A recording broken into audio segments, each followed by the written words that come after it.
Hello everyone, I welcome you all in this video lecture. In the previous lecture, we discussed about the concept of pathogenicity and virulence. Now today, our topic of discussion is microbial mechanism of pathogenicity. Now before starting this lecture, let me ask one question. That is, how microbes cause disease? And answer to this question, it is very simple. That is virulence factors. We have already discussed in the previous lecture that virulence is the degree of pathogenicity. It is the intensity of pathogenicity. And virulence factors, they are molecules produced by bacteria, viruses, fungi, and protozoa that add to their effectiveness and enable them to establish the infection. Virulence factors are structural, chemical, or physiological characteristics that helps the organism to cause the disease. So, in this topic, the microbial mechanism of pathogenicity, we will discuss how a pathogen infects the host, how it establishes the infection within the host. The steps for infection by pathogenic bacteria usually include the following steps. First is exposure, that is the entry of pathogen into the host. Second step is specific adherence and colonization. Next step is invasion of host cells or tissues. Next step is evading host defense mechanism, and finally damage to the host. So the first step is the exposure, that is the entry of the pathogen into the host. An encounter with a potential pathogen is known as exposure or contact. The food we eat and the objects we handle are all ways that we can come into contact with potential pathogens. Yet, not all contacts result in infection and disease. For a pathogen to cause a disease, it needs to be able to gain access into the host tissues. This requires the penetration of the skin or mucous membrane or respiratory, gastrointestinal, and urinogenital tract by pathogen. An anatomic site through which pathogens can pass into the host is called as portal of entry. So the skins and various sites on the pathogen, they are the portal of entries through which pathogen can enter. There are locations on the host cells where the host is in direct contact with the external environment. Some pathogens gain access to the body through a route called as parenteral route. The examples of parenteral routes are broken skin, injections, insect or animal bites, cuts, wounds, surgery, accidents, splitting of tissue due to swelling or drying. So these are the parenteral route. For example, HIV, hepatitis B, tetanus, and gangrene are some of the examples of the disease resulting through the parenteral route. So, as we already discussed, the portal of entry, it is a prerequisite for an organism to cause the infection in a host. Some bacteria enter the host cell, and such bacterial pathogens, they are called as intracellular pathogens. Most of the bacteria remain in the tissue space around the cells, and such bacteria causing the disease, they are called as extracellular pathogens.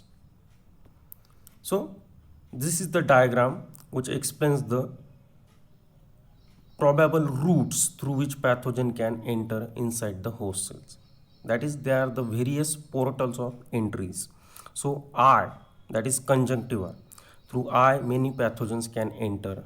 That is then nose, then mouth, then placenta, then vagina, urethra, and again the broken skin or the needle. So these are the parenteral routes through which pathogen can enter inside the host cells. And there's all these routes, they are the prerequisite for the infection to occur. This is the first step through which the pathogen can enter inside the host cell. Now the second step in microbial pathogenicity is the specific adherence and colonization by pathogen. For most pathogens, the attachment to the host cell is called as adherence, and it is a necessary step in the pathogenicity. Pathogens adhere or attach with high degree of specificity to a particular tissue. This attachment is accomplished by means of surface molecules present on the pathogen, and these molecules they are called as adhesins or ligands. These adhesins or ligands binds specifically to the surface receptors present on the host cells. Most adhesins, they are proteins or polysaccharides or glycoproteins or lipoproteins in nature. The adhesins on different strains of the same species of pathogen can vary in structure. This is very important because we know that a specific microorganism is responsible for specific disease, and every species of microorganism has its own mechanism to establish the infection. So the adhesins on different strains of the same species of pathogen can vary in structure. Even different cells of the same host can also have different receptors that vary in structure. Alteration of adhesins and receptors on the host cells can lead to the prevention of infection. So this implies the importance of adherins and receptors on the host cells. Even a small chemical or structural change within the adherins and receptors can prevent the infection. Establishment of a site of reproduction of microbes on a person without necessarily resulting in tissue invasion or damage is called as colonization. So in this step, two important things are there. First is the adherence, and after adherence, second is the colonization. So after successful adherence or attachment, the next step for the bacteria to achieve is the colonization. And definition of colonization is establishment of a site of reproduction of microbes on a host without necessarily resulting in a tissue invasion or damage.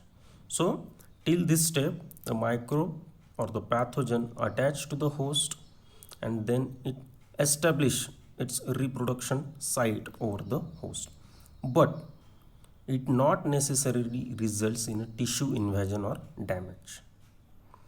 So these are the examples of some bacterial adhesins and their host attachment sites. For example, in case of Streptococcus pyogenes, who is responsible for the strep throat, the adhesin or the ligand used for attachment is protein F, and the attachment site present over host cell is the respiratory epithelial cells. In case of Streptococcus mutans, who causes the dental caries, the adhesin is adhesin P1, and the attachment site over the host is teeth. In Neisseria gonorrhea, the adhesin, it is a kind of type 4 pili, and the attachment site is urethral epithelial cells. So these are the various examples of bacterial cell and their adhesins and the receptors present on the host cells. So this is again another diagram which explains about the attachment or the adhesion. Here A calyx produced by bacteria in a biofilm allows the cells to adhere to host tissues and to medical devices such as the urinary catheter. So we know that glycocalyx, it is a specialized structure produced by some microorganism, and this helps that microorganism in the attachment, that is it helps in the pathogenicity. The next step is the invasion of host cells or tissues. This is very important step for the bacterial pathogenesis. After successful attachment and successful colonization, a pathogen must undergo through the process of invasion of the host cells or host tissues. So invasiveness is the ability of the pathogen to spread to other tissues. Remember that pathogen enters through a specific portal of entry, and after entry it attaches to that tissue and undergoes the process of colonization. But to be a successful pathogen, the pathogen must also infect other tissues, and this is called as invasion. So invasiveness is the ability of the organism to spread to other tissues. For some pathogens, a localized infection is sufficient to cause disease. Means they are restricted to only limited tissues, and still they are able to establish the infection and they cause the disease. However, for majority of the pathogens, they requires the invasiveness property. They need to undergo through this process, that is invasion. For example, Clostridium tetani.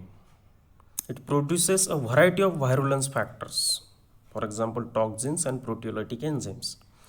But this pathogen, it is non-invasive because it does not spread from one tissue to another. We know that Clostridium tetani, it is a gram-positive anaerobic bacterium, and as it is anaerobic, it's only restricted to a particular tissue, and that tissue also it is a dead tissue where there is not presence of oxygen. So it is restricted to a particular tissue and it executes its virulence by means of producing toxins and proteolytic enzymes. So this Clostridium tetani, it is a pathogenic organism, but it is said to be non-invasive because it does not spread from one tissue to another tissue. The examples of invasive pathogens, they are Bacillus anthracis and Yersinia pestis. They are highly invasive. So Yersinia pestis is the causative agent of plague. The virulence and severity of some infections depends on the production of extracellular enzymes known as exoenzymes. So these exoenzymes, some proteins, some toxins, they play an important role in the virulence and pathogenicity of the organism. The severity of the infection is also depends on the production of such enzymes. These enzymes can help in the process of invasion because the organism has to spread from one tissue to another. And in order to do this, the organism must produce several factors that will help him to invade. So these enzymes can digest materials between the cells and can form or digest the blood clots. So here this diagram explains one of the invasive property of the organism known as Helicobacter pylori. So here we can see that the Helicobacter pylori is attached with the stomach.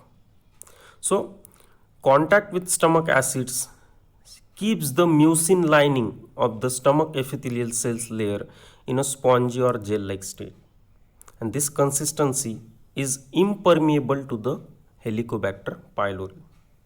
So stomach acids here plays an important role and they don't allow the Helicobacter pylori to penetrate. But this Helicobacter pylori, it is a pathogen and it secretes some virulence factors. The bacterium releases the enzyme called as urease, which neutralizes the stomach acid. And as a result of this, it causes the mucin lining of the epithelial cells to get liquefied. And after liquefaction of this mucin, the bacterium can swim right through it. So we can see here in this diagram, the Helicobacter pylori now can penetrate and can swim through it. So now we will discuss about some enzymes, some invasive factors and their role in the process of invasion. So first enzyme that we will discuss is hyaluronidase. This hyaluronidase enzyme, it splits the hyaluronic acid, which is polysaccharide in nature, and it is glue-like substance that holds cells in connective tissues. So in connective tissues, the function of hyaluronic acid, it is very important. It holds the cells. The enzyme which splits hyaluronic acid is known as hyaluronidase. And the effect is to increase greatly the tissue permeability and to ease the pathogen's movement and results into spread of the infection. Hence, this enzyme is also known as spreading factor. This digesting action is thought to be involved in the tissue blackening of infected wounds and helps the microbe spreads from its initial site to deeper in the tissues. For therapeutic use, the hyaluronidase may be mixed with a drug to promote the spread of the drug through body tissues. Virulence of many organisms is often associated with the production of this hyaluronidase enzyme. For example, Streptococcus pyogenes causes a rapidly moving disintegration of tissues. That is, it invades the host at the rate of 1 inch per hour. And this enzyme is known to produce this organism is known to produce this enzyme, that is hyaluronidase. So here we can see in this diagram a hyaluron or hyaluronic acid, a polymer found in the layers of epidermis that connect the adjacent cells. So here we can clearly see that the adjacent cells are connected with each other through the hyaluron. So here the organism is present over the cells, and this organism, they produce the hyaluronidase. The hyaluronidase produced by bacteria degrades this adhesive polymer in the extracellular matrix. Here we can see that now these adjacent cells, they are no more attached with each other because the hyaluron network has been degraded by this hyaluronidase enzyme, and this allows the passage between cells. So the organism, now we can see, they can pass through between this adjacent cells. Now the next enzyme that plays an important role in the invasion process is fibrinolysin. This substance is responsible for dissolving the fibrin, and therefore it is called as fibrinolysin. The hemolytic streptococci is known to produce this enzyme and known as streptokinases. So in hemolytic streptococci, the fibrinolysin is known by another name called as streptokinase. This helps the streptococci in breaking down the barriers of fibrin and thus digest clots that are formed by the body during the infection. So these clots may block the invasion of the pathogens. So in order to remove these clots, the fibrinolysin enzyme is produced by some pathogens, and this allows the spread of the pathogen to the distant tissues. This purified streptokinase can be used therapeutically to dissolve the blood clots. It can be injected directly into the blood, and this streptokinase has been successfully used to remove some types of blood clots in case of heart attacks due to obstructed coronary arteries. So here this is the diagram explaining the mechanism of action of streptococcus. So how it dissolves the blood clot and releases the bacteria. Here we can see the blood clots, they are present, and these blood clots, they are blocking the movement of the hemolytic streptococci.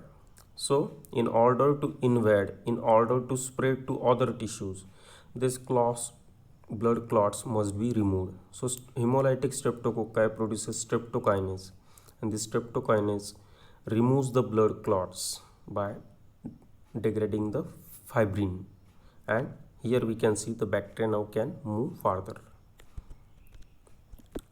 Now the next enzyme is lecithinase. This enzyme, it is responsible for the lysis of red blood cells and other tissue cells. Lecithin is present in the cell membrane of mammalian cell, and this lecithin, it is very important. But this enzyme, that is lecithinase, it is a lipolytic enzyme. For example, it is produced by Clostridium perfringens, and this enzyme can carry out the lysis of lecithin, and as a result it results into the damage of the membrane. The Clostridium perfringens, the causative agent of the gas gangrene, this organism is known to produce this enzyme lecithinase. The next enzyme is collagenase.